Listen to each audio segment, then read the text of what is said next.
Hundreds of civilians are killed as a series of explosions rocks the city of Bombay. Over a nightmare 2-hour period, the stock exchange, international hotels, the Air India headquarters and crowded street markets are devastated by 12 strategically placed bombs. To this day, no one has claimed responsibility. A month later, heartthrob, tough guy Sanjay Dutt, Bollywood's screen supremo, is suddenly arrested, accused of being involved in the blast conspiracy. It's like hearing that Sylvester Stallone has been arrested for the bombing of the World Trade Center. Branded a terrorist and anti-national, Sanjay Dutt sees his career hang in the balance as fame and stardom turn sour.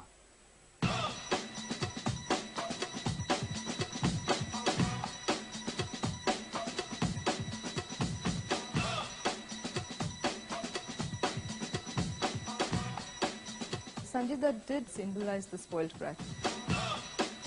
Well, he was a guy who would call a spade a spade. He was never diplomatic.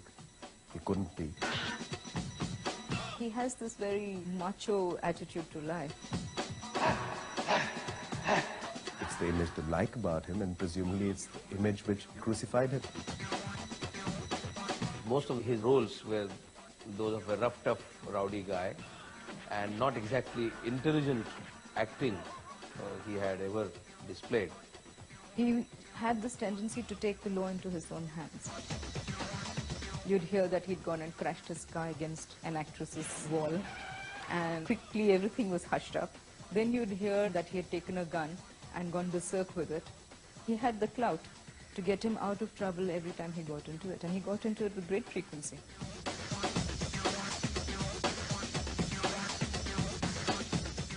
See, I live a real life. I don't live a real life. Is it? I mean, I live like a normal human being should live. So, I mean, if that is called wild, then I think all of us are wild in some ways, you know. Other people, I think they hide that fact, or they do it at home. But I'm okay. I mean, I like to go out. I like to be with my buddies. I like to party. I like to... You know, everybody goes through that phase of driving his car really fast, so I did all that stuff, you know, did wheelies on the bikes, and so, I mean, about me, I mean, I'm open about it. You know? I think it's very unfortunate that Sanjay Dutt got into this entire mess where he was called anti-national, etc. Because going by the track record of both his parents, I don't think you can find more patriotic people than them. Sanjay was the only son of one of Bollywood's royal families. His mother, Nargis, was the star of stars. Beautiful, glamorous, talented, sophisticated. She was a romantic legend, an icon of the 50s. Her swan song was Mother India, the Gone with the Wind of Indian cinema, for which she won immortality. At the peak of her career, she married fellow actor Sunil Dutt and retired from films. Long after she had given up her career as an actress, she continued to be a public figure. She was always actively doing something. She was always socially aware. She was the force behind her husband, who got him into social work. Sunil Dutt is an actor who believes in doing good. There are many such actors in India. Heroes in the sense, not heroes in the film industry, heroes in the actual social political sense. But the charisma was essentially that of Nargis Dutt, more than Sunil Dutt. Right from Sanju's birth, she used to keep on shooting him. So there is every record of Sanju, all his milestones on film, like Sanju's first bath, Sanju's first steps. People say that to an extent she was obsessed with the sun. To me, her greatest weakness was Sanjay. There are so many things that she never told me. He started driving a car when he was about 12 or 13. And of course, he was a young boy, he will bang the car.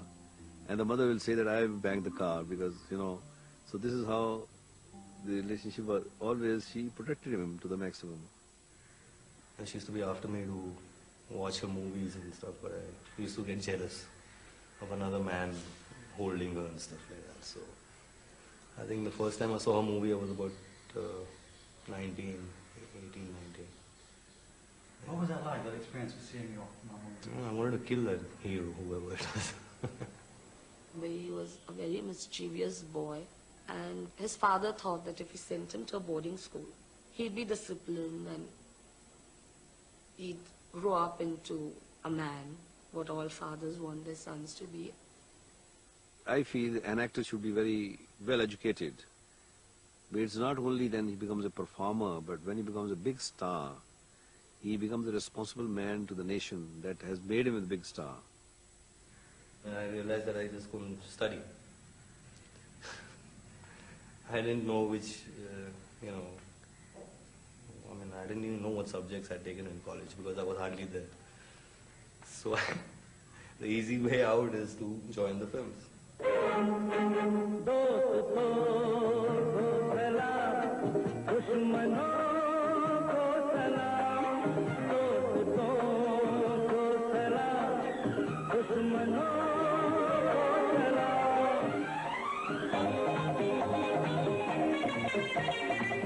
I felt stupid, actually, because whenever I used to see a film, I said, what the hell are these girls dancing all about? And I was doing the same stuff.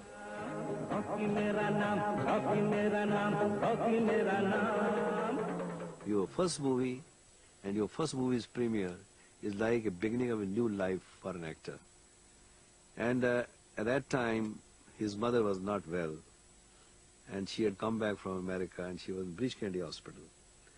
And she told me that no matter what happens, whether I go on a stretcher or whether I go on a wheelchair, you must take me to my son's premiere. I said, I'll certainly take you. But unfortunately, 3 days before the premiere, she died. And this young man who was starting a totally new life, this boy didn't know whether he has to cry or whether he has to smile. That was her dream, you see, to see me.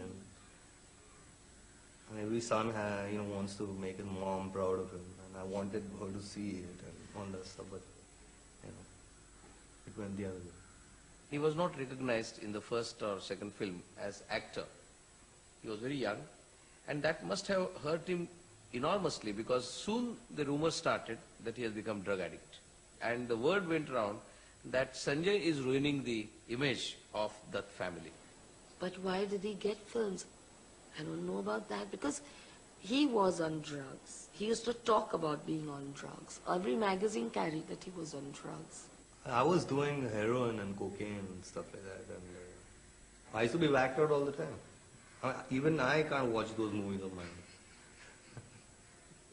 I really can't. Zameen Asman, Goops? Huh? We all buzzed, all the time. Oh. At that time, he made his mother's illness an excuse. When he got over it, he said that that was an excuse. I was on to drugs long before my mother was ill. Yes, when his mother was dying, he was smoking pot in the bathroom. So my emotions and my tears came out after 2 years in a drug cure center, where they sat me down and they told me to express my feelings about my mom. And they played a cassette of hers and I cried for about 4 hours. So he's had setbacks one after the other, either a health problem or his own health problem, or he's got a problem at home, an emotional problem. One thing or the other has been besetting that family. After his wife's death, Sunil threw his energies into helping his country. In 1985, he was elected as Congress MP for Bombay North West and became immensely popular, campaigning vigorously for the rights of his poorest constituents. In January 93, communal riots had swept Bombay following the destruction by Hindu extremists of the mosque at Ayodhya. Sunil immediately went to the aid of the worst-hit slums in his area, where the majority of the victims were Muslims. Unaware of the dangers, Sanjay offered to go with him. Bombay was like the Wild West. There was no law here. There was a lot of killing and burning and looting. What affected me was that women and kids were getting really damaged and burned and raped, and I think that's what made me go out and help these people. That is, I think, where the problem starts from. He and his father were going with food relief to all the right affected areas. And that was the time when they were labeled as pro-Muslims. I basically helped humanity, human beings. I didn't think about a Hindu and a Muslim and this and that. I don't know. I mean, there's nothing wrong in helping somebody who really needs help. But it just gets you into trouble. He was never a politician. And it's only, I think, after a month that he realized the political implications. He says, I think I've done enough of social service now. But by then, I think it was probably too late. This was the first time I think Sanjay went out of his way to help my father in the political sense. I mean, help my father help the people actually. And he sort of got dragged into this mess. He was totally in the limelight at that time. He was like the target or something. You should not get larger than life. You should help in your capacity. And my capacity was this much. I tried to go this much. And that's how I ended up in this problem. He was getting a lot of threatening calls. And one day I was home and I just picked up the phone and I called up, and Priya was alone at home, that's his younger sister. And she told me that she was getting calls saying that a morcha is coming across to the house and they're going to destroy the bungalow.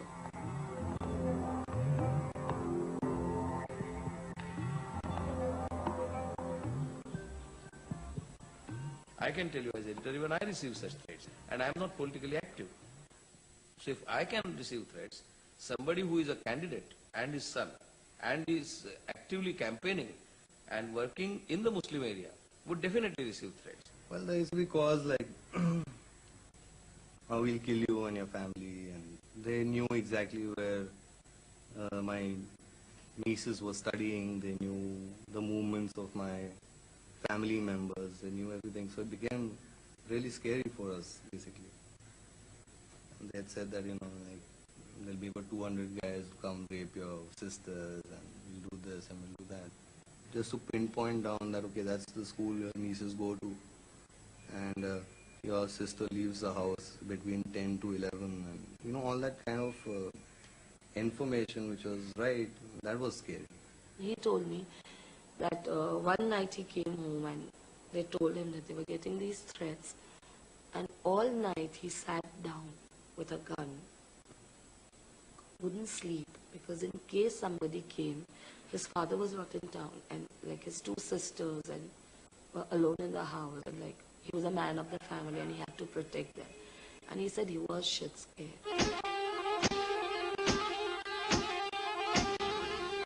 2 months later, Sanjay was arrested and quickly charged under TADA, India's draconian anti-terrorist laws, with helping to conceal smuggled arms, ammunition and explosives at a safe place, and with illegal possession of 3 AK-56 rifles and other weapons. It was now alleged he had links with the criminals involved in the bomb blast conspiracy, which was believed to be a retaliation for the massacre of Muslims during the January riots. Sanjay claimed he'd been set up. I do think it's paranoia to say that he's been framed because he helped the Muslim community. By whom? I mean, is the suggestion that it is the Hindu community that has framed him? Or are we talking not in communal terms, are we talking politically? Are we talking about plain and simple politics? That his father belonged to one group in the Congress, and so it was the other group that had him framed. The first time I heard it was about the gun, not the bombing. And something told me, knowing how Sanju was with guns, that maybe it's true. But I used to hope and pray that it wasn't. They raided the house that very same day with their police dogs, everything. They didn't find a trace of anything which can be said that this was the weapon that Sanjay Dutt had. The confessions of two men had originally implicated Sanjay.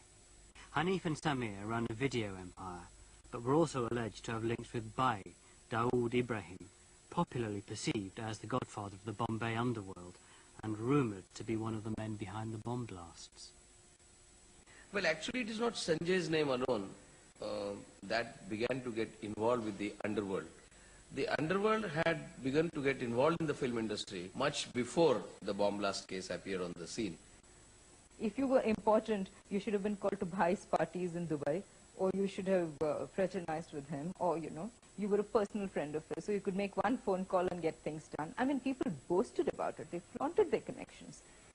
Sanjay's name cropped up, perhaps because somebody in that nexus gave something to Sanjay, like a car or some guns, or asked for parking facility or something like that, which practice must have been quite common in the film industry.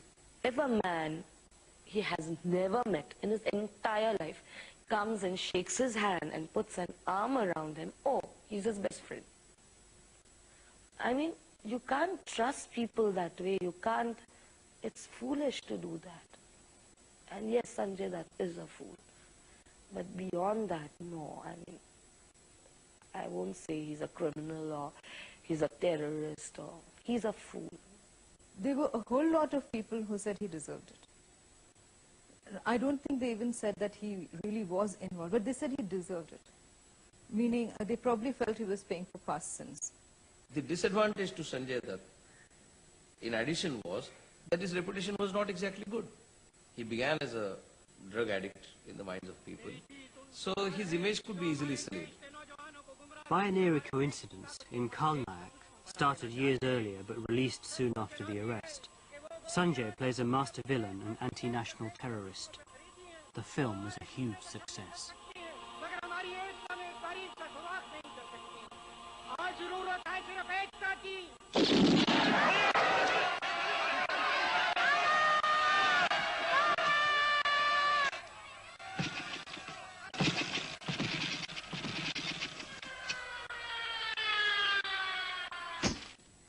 The press managed to get their hands on photographs which were shot for the film, which were published in all newspapers, and which the public presumed was a reality.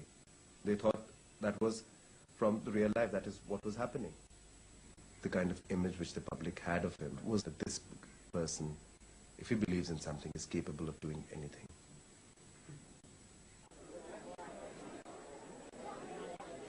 After 14 months out on interim bail, Sanjay was suddenly rearrested.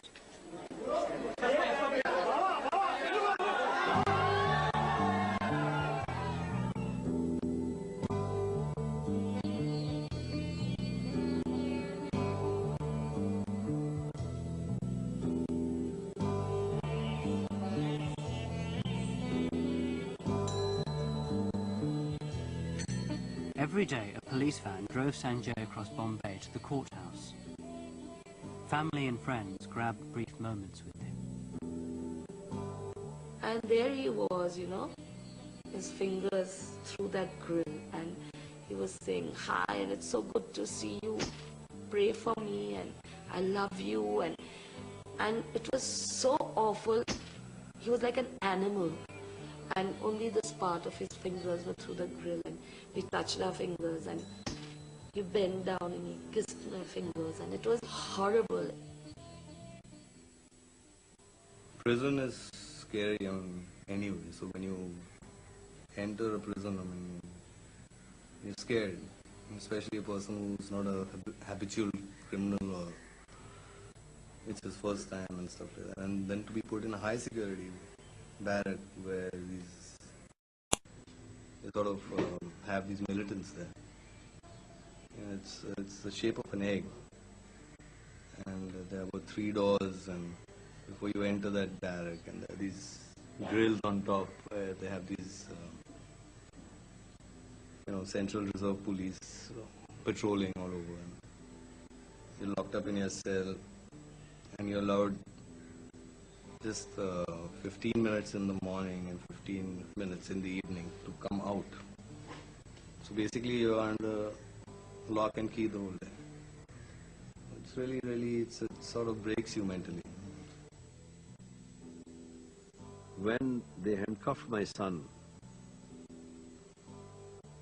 at that time I felt that somebody is actually hanging all my dignity and all my honor and whatever I've done for the country. And I couldn't hold my emotions at that time, which I wanted to, because I felt that anything I do, it might affect my son. He might become weaker. And I couldn't hold my tears at that time, and he looked at me. He understood. You know, see, it's a funny kind of a game between an accused who's inside and the family who's outside. It's sad and it's, I don't know, it's funny. Because you feel, you know, you don't want to emote that much for them to get worried on the outside, and because they can't do anything. They feel that, you know, we should go and not cry in front of the guy because he shouldn't get upset inside. So we both are sitting and acting our parts, you know. I always would tell him, you must convince yourself mentally that behind this wall, your father is there. Whether you get up in the night at 12 o'clock, you feel that your father is there, and I will be there. I guarantee you. And so many times in the dead of night, I used to drive to Thane, and I used to park my car outside the walls and all. Sometimes I used to go around, but there's a road going around for a while. So I used to go around and come back. I generally felt that he must be getting that feel that somebody is there around me. I learned one thing, that I was alone in jail. See, it was just me. Okay? And what I was feeling, nobody could feel. Not anybody. Not my dad, not my sisters, nobody.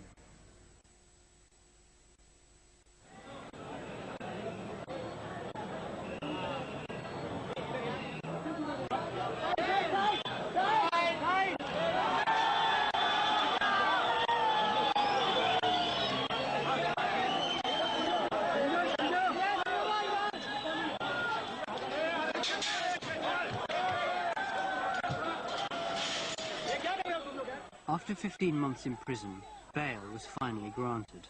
Sanjay was released to a rapturous welcome.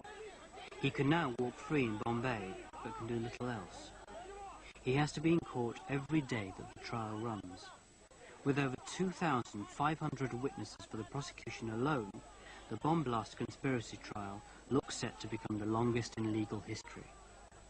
Sanjay could be attending court for the next 18 years.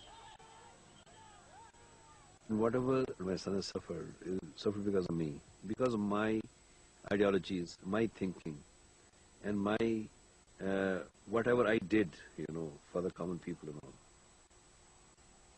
And the suffering went to him. That's why I feel more sad, because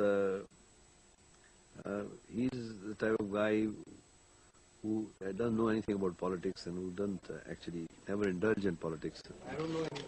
No comments, please, nothing. That's all now. Thanks. Sunil Dutt's son, found to be identified with the criminals involved in the bomb blast, was not immediately necessarily bought as a fact, but it was extremely convenient to buy. Media attention was so much focused on him that overnight he had become the terrorist who had bombed the city. You can call it fate, or you can call it a price that you pay for your success. The kingpins they've not managed to arrest. They're all absconding.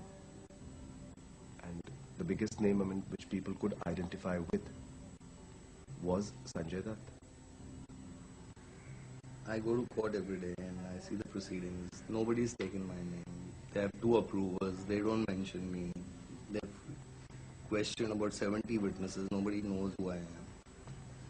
I don't know how I'm there, but I'm there.